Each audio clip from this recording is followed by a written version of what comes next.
Geography current affair का हम 5 month का कंप्लीट कर चुके हैं। ये छठे मंथ का है और छठे मंथ का जो लेक्चर है वो स्टार्ट करेंगे हम पहले टॉपिक से, एक साइक्लोन से जिसका नाम है महा। तो साइक्लोन महा प्रीलिम्स में पूछ सकता है कि ये कहाँ पे आया था और इसका नेमिंग किसने किया। ठीक है, तो साइक्लोन महा जो देखने को मिला था वो बेसिकली जो लक्षद्वीप वाला एरिया है वहाँ पे देखने को मिला था, और इसका जो अरेबियन सी लक्षद्वीप वाला एरिया है वहाँ पे साइक्लोन महा देखने को मिला था और उसकी वजह से मालदीव्स पे बहुत ज़्यादा इफेक्ट पड़ा था। और ये जो साइक्लोन महा है इसका नामकरण जो किया गया है वो वोमन के द्वारा किया गया है। तो ये पूछ सकता है कि एग्जाम में कि साइक्लोन महा कहाँ पे आया था, इसका नामकरण जो है नोमेनक्लेचर किसने किया हुआ है। ठीक है, नेक्स्ट जो टॉपिक है ये बहुत ही इम्पोर्टेंट है, डंकिल डिप्रेशन। पूछ सकता है कि डंकिल डिप्रेशन कहाँ पे देखने को मिला है। तो डंकिल डिप्रेशन जो यूथोपिया वाला रीजन है इसके नॉर्थ ईस्ट साइड में डंकिल डिप्रेशन देखने को मिला है। इस तरीके से एक गड्ढा देखने को मिला है काफ़ी बड़ा, जहाँ पे इतना ज़्यादा सैलिनिटी है, मतलब मैग्नीशियम डोमिनेटेड एरिया है और इतना हार्श कंडीशन है यहाँ पे कि लो पीएच हाई सॉल्ट है ना, इसकी वजह से यहाँ पे लाइफ को पाया जाना डिफ़िकल्ट है। इवन माइक्रो ऑर्गेनिज्म तक भी यहाँ पे नहीं पाए जाते डंकिल डिप्रेशन में। तो नाम बस दे देगा कि डंकिल डिप्रेशन कहाँ पे मिला है और यहाँ पे लाइफ पाया जाता है या नहीं पाया जाता है। यहाँ पे मैप में देख सकते हैं नॉर्थ ईस्टर्न जो इथियोपिया का रीजन है यहाँ पे डंकिल डिप्रेशन जो है देखने को मिलता है। और ये डंकिल डिप्रेशन जो मिला है ये एक इनलैंड वाटर बॉडी था, मतलब यहाँ पे वाटर बॉडी था और बाद में वो वाटर इवेपोरेट हो गया सारा और इसकी वजह से यहाँ पे डिप्रेशन बन गया। डंकिल डिप्रेशन का मैप में हमने देखा कि इथियोपिया ले यहाँ पे रीजन में है। नेक्स्ट जो टॉपिक है वो साइक्लोन बुलबुल। साइक्लोन बुलबुल पूछ सकता है ये कहाँ पे आया हुआ था। तो ये जो बे ऑफ बंगाल वाला और नॉर्थ अंडमान वाला रीजन है वहाँ पे सीवियर साइक्लोन आया था जिसका नाम दिया गया था साइक्लोन बुलबुल, और इंडियन मेट्रोलॉजिकल डिपार्टमेंट के द्वारा इसका नोमेनक्लेचर किया गया है। इसको बताया गया है कि साइक्लोन बुलबुल जो है नॉर्थ ईस्टर्न, यहाँ बांग्लादेश देख सकते हो, और इस वाले रीजन में साइक्लोन बुलबुल जो है आया हुआ था और इसका नामकरण जो किया हुआ है वो नोमेनक्लेचर वो पाकिस्तान के द्वारा किया गया हुआ है। ठीक है, तो साइक्लोन बुलबुल, साइक्लोन महा का नामकरण देखे हमने ओमन ने किया हुआ है, और साइक्लोन जो बुलबुल है उसका जो नोमेनक्लेचर है वो पाकिस्तान के द्वारा किया गया हुआ है। नेक्स्ट टॉपिक आता है काला पानी टेरिटरी। काला पानी टेरिटरी काफ़ी न्यूज़ में था क्योंकि जब जम्मू एंड कश्मीर का डिवीज़न हुआ 2 यूनियन टेरिटरी में, जम्मू एंड कश्मीर एंड लद्दाख वाला रीजन, तो एक एरिया है जिसका नाम है काला पानी जो कि बॉर्डर डिसाइड करता है, वहाँ से काला पानी रिवर जाता है, बॉर्डर डिसाइड करता है इंडिया और नेपाल के बीच में। और ये टेरिटरी में अभी तक इंडिया, यहाँ पे एडमिनिस्ट्रेशन कंट्रोल जो था वो इंडिया का था और नेपाल बोल रहा है कि ये नेपाल का पार्ट है। तो ये पूछ सकता है काला पानी टेरिटरी किस किस के बीच में लेकर डिस्प्यूट चल रहा है। तो इंडिया और नेपाल के बीच में डिस्प्यूट चल रहा है। ठीक है, काला पानी टेरिटरी के बाद हम देखें जब लक्षद्वीप और जम्मू एंड कश्मीर को डिवाइड किया गया था, जम्मू एंड कश्मीर और लद्दाख को डिवाइड किया गया था तो जो पॉक ऑक्यूपाइड वाला जो रीजन है वो आया था जम्मू एंड कश्मीर में आया हुआ है, और जो गिलगित बाल्टिस्तान का रीजन है ये आया हुआ है लद्दाख में। तो ये पूछ सकता है कि ये वाला पार्ट किस में गया हुआ है। खासकर याद रहे बस काला पानी जो टेरिटरी जो डिस्प्यूट चल रहा है वो किसके बीच में है। नेक्स्ट टॉपिक आता है memorandum of understanding on Feni river. Feni river जो है वो त्रिपुरा से निकलती है और बांग्लादेश में इंटर करती है। तो त्रिपुरा वाला जो रीजन है वहाँ पे काफ़ी ज़्यादा वाटर डिस्ट्रेस की वजह से गवर्नमेंट ऑफ इंडिया और बांग्लादेश गवर्नमेंट के बीच में नेगोशिएशन चल रहा था और फाइनली ये अंडरस्टैंडिंग हुई कि फेनी रिवर से वाटर जो है वो त्रिपुरा में लाया जा सकता है, विड्रॉ किया जा सकता है। तो फेनी रिवर किसके बीच में डिस्प्यूट था, किसके बीच में ये जो है कि रिजॉल्व हुआ प्रॉब्लम, और कहाँ से निकलता है और कहाँ पे इंटर करता है, ये इसके बारे में पता होना बहुत ज़रूरी है प्रीलिम्स के पॉइंट ऑफ व्यू से। नेक्स्ट जो टॉपिक आता है हमारा वो आता है बोलीविया। बोलीविया क्या कॉन्टेक्स्ट है ये इतना खास इम्पोर्टेंट नहीं है, लेकिन बोलीविया का मैप काफ़ी इम्पोर्टेंट है। बोलीविया हम देख सकते हैं साउथ अमेरिका में है एक लैंड लॉक्ड कंट्री है। ये लैंड लॉक्ड कंट्री है इसके अगर हम देखें बॉर्डर्ड है ये ब्राज़ील से, मतलब नॉर्थ और ईस्ट में ये ब्राज़ील से बॉर्डर्ड है। यहाँ पे पराग्वे है, साउथ में अर्जेंटीना है और यहाँ पे चिली है और पेरू है। तो 1 2 3 4 5, पूछ सकता है कितने कंट्री से ये सराउंडेड है। तो बोलिविया सराउंडेड है 5 कंट्री से और एक लैंड लॉक्ड कंट्री है, याद रहे कि लैंड लॉक्ड कंट्री है और 5 से कंट्री से ये सराउंडेड है। यहाँ पे बोलिविया को हम मैप में देख सकते हैं और बोलिविया का कैपिटल है ला पाज और ला पाज सबसे हाईएस्ट कैपिटल है, ठीक है। नेक्स्ट टॉपिक आता है Pamba अचानकविल vapour river project.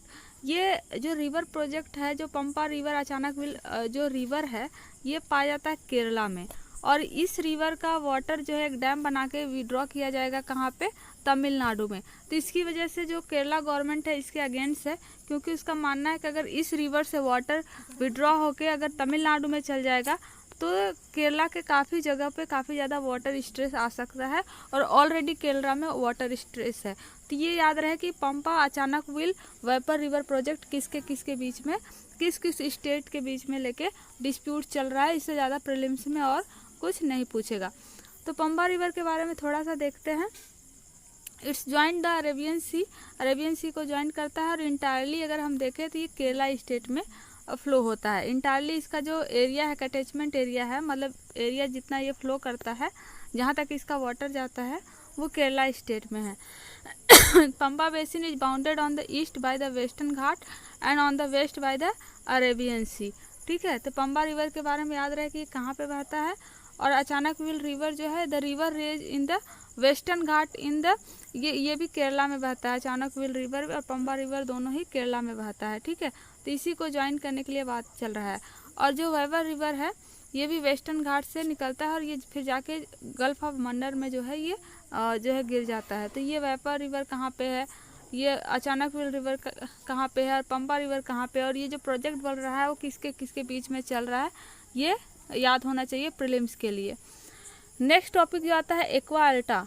Aqua अल्टा बस पूछ लेगा कि ये क्या है, ये टाइड है या साइक्लोन है, क्या है। तो ये एक तरीके की हाई टाइड है और कहाँ पे आया था, एड्रियाटिक सी में। एड्रियाटिक सी अगर हम देखें तो ये जो इटली वाला रीजन है, तो यहाँ पे एड्रियाटिक सी है, वहाँ यहाँ पे एक प्लेस है वेनिक, यहाँ पे ये हाई टाइड वाला जो है हाई टाइड आया था जिसका नाम रखा गया है एक्वा एल्टा।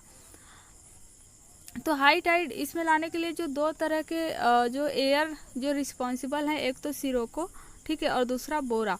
तो सिरोको और बोरा जो एयर फ्लो होती है वो कहाँ पे होता है और एक्वा एल्टा टाइड कहाँ पे आया था और ये टाइड है या साइक्लोन है, क्या है, ये चीज़ पता होना चाहिए, ठीक है। नेक्स्ट जो टॉपिक आता है वो Siseri river bridge in Arunachal Pradesh में। अरुणाचल प्रदेश में एक सिसेरी रिवर जो है कि ब्रिज स्टार्ट किया गया है, इनॉग्रेट किया गया है दिबांग वैली इन अरुणाचल प्रदेश में, ठीक है। तो ये पूछ सकता है कि कहाँ, किस स्टेट में इनॉग्रेट किया गया है। तो ये जो किसको जोड़ेगा ये भी पूछ सकता है, इंपॉर्टेंट फैक्ट है। तो ये जोड़ेगा सियांग एंड दिबांग वैली को, सियांग और दिबांग वैली को ये जोड़ेगा और ये अरुणाचल प्रदेश में इनॉग्रेट किया गया है सिसेरी रिवर ब्रिज, ठीक है। तो ये बहुत इंपॉर्टेंट फैक्ट है प्रीलिम्स के लिए। तो इसको जो ब्रिज को बनाया गया है वो बनाया गया है it was constructed under the project अब बॉर्डर रोड ऑर्गेनाइजेशन, BRO के अंदर में ये बनाया गया है। तो BRO क्या है देखते हैं। एक तो है BADP, border area development program. Border area development program start किया गया था 1987 में, ठीक है। और इसके थ्रू जो बाउंड्री है इंडिया और पाकिस्तान का बाउंड्री बनाने के लिए border area development program start किया गया था 1987 में, ठीक है। और फिर बाद में एक्सटेंड किया गया इसको, जो नॉर्थ ईस्ट वाला रीजन है, जोन है, 1993 और 1994 में इस रीजन को भी ज्वाइन करने के लिए इसको स्टार्ट किया गया है। नेक्स्ट जो टॉपिक आता है, और ये पूछ सकता है कि BRO BRDP किसके द्वारा एडमिनिस्टर, किस मिनिस्ट्री के अंदर में आता है, तो आता है ministry of the home affair, ठीक है। नेक्स्ट टॉपिक है Siseri river bridge in Arunachal Pradesh, तो वही है। तो सिसेरी रिवर ब्रिज जो स्टार्ट किया गया है, तो जो ये BADP जो प्रोजेक्ट है ये सेंट्रली स्पॉन्सर्ड होता है, मतलब सेंट्रली स्पॉन्सर्ड मतलब कुछ सेंट्रल गवर्नमेंट देती है और कुछ स्टेट गवर्नमेंट। तो सेंट्रली जो नॉर्थ ईस्ट वाला रीजन है, 8 नॉर्थ ईस्टर्न स्टेट है, वहाँ पे जो सेंट्रल गवर्नमेंट देता है 90% और स्टेट गवर्नमेंट 10%, और बाकी स्टेट में रेशियो जो होता है वो 60:40 का होता है।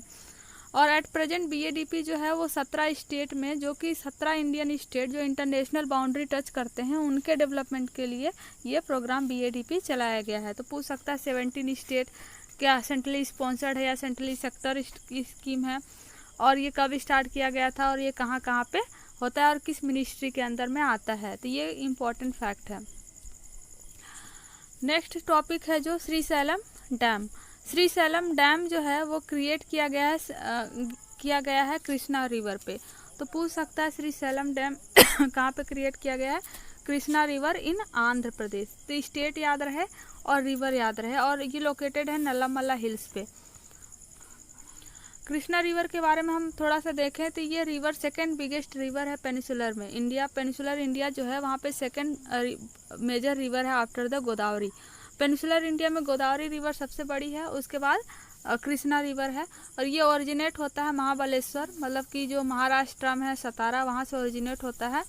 फिर फ्लो होता है महाराष्ट्र, नॉर्थ कर्नाटका, तेलंगाना और फाइनली आंध्र प्रदेश में जाके बंगाल में गिर जाता है। तो इसके जो ट्रिब्यूटरीज हैं अगर हम देखें तो तुंगभद्रा, मालप्रभा, कोयना, भीमा, घटप्रभा, यरला, वरना, दिंदी, मूसी और दूधगंगा, ये जो रिवर्स हैं ये कृष्णा रिवर के ट्रिब्यूटरीज हैं। नेक्स्ट जो टॉपिक है बहुत ही इंपॉर्टेंट टॉपिक है वेस्ट बैंक सेटलमेंट से।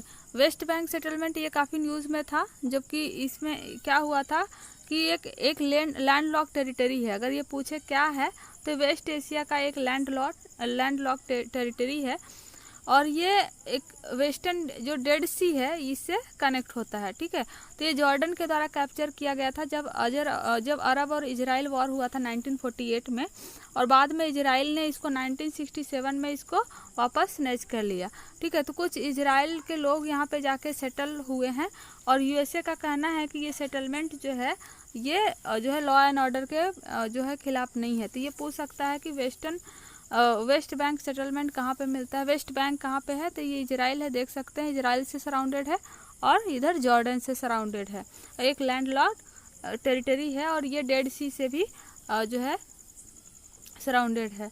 ठीक है, नेक्स्ट जो टॉपिक है वो बोगनविली है।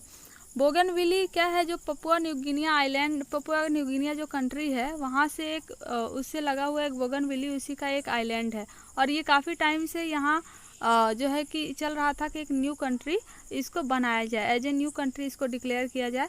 और एक जब पीपल के द्वारा लोगों के द्वारा रेफरेंडम कराया गया तो उन्होंने ये मांग किया कि इसको एक न्यू कंट्री बनाया जाए। और अगर सबसे ये पूछे क्वेश्चन में कि रिसेंट सबसे न्यू कंट्री कौन बना है तो बोगनविली बना हुआ है। तो ये याद रहे कि स्मॉल आइलैंड कंट्री है ये।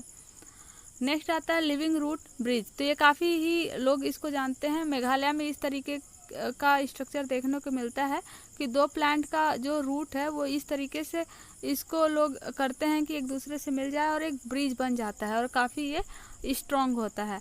तो ऐसा ब्रिज क्यों बन पाता है? क्योंकि जो रूट्स होते हैं प्लांट्स का वो काफ़ी इलास्टिक होता है, ईजिली कंबाइन हो सकता है और ग्रो करता है, और काफ़ी जो है कि टफ होता है। तो इसलिए तो इसी को मॉडल लेके इस तरीके की ब्रिज स्टार्ट करने के लिए बात की गई है।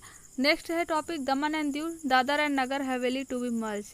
जो यहाँ पे देख सकते हो दमन एंड दीव, और यहाँ पे दादर एंड नगर हवेली। अगर हम मैप में इंडिया के देखें तो यहाँ पे देखने को मिलता है ये दो यूनियन टेरिटरी थे। रिसेंटली इसको मर्ज करके एक सिंगल कर दिया गया, और सिंगल इसलिए किया गया ताकि बेटर एडमिनिस्ट्रेशन हो सके। अगर इनके बीच में डिस्टेंस देखें तो बहुत ही कम था, और इसलिए इसको एक मर्ज करके एक कर दिए ताकि यहाँ पे एडमिनिस्ट्रेशन जो है वो बेटर किया जा सके। नेक्स्ट टॉपिक आता है first international conference on landslide risk reduction and the resilient. ये काफ़ी इम्पॉर्टेंट है। फर्स्ट इंटरनेशनल कॉन्फ्रेंस हुआ है, और union minister of state for home affairs ने इनको first international conference landslide risk reduction and the resilient new Delhi में इसको जो है इनॉग्रेट किया। तो कॉन्फ्रेंस के बारे में हम देखें तो इस कॉन्फ्रेंस का ये था ऑर्गेनाइज किया गया national institute of disaster management. पूछे कि किसके द्वारा डिजाइन किया गया तो national institute of disaster management के द्वारा डिजाइन किया गया। The aim of the conference is to explore and debate the most recent advances in the landslide risk reduction in the resilient।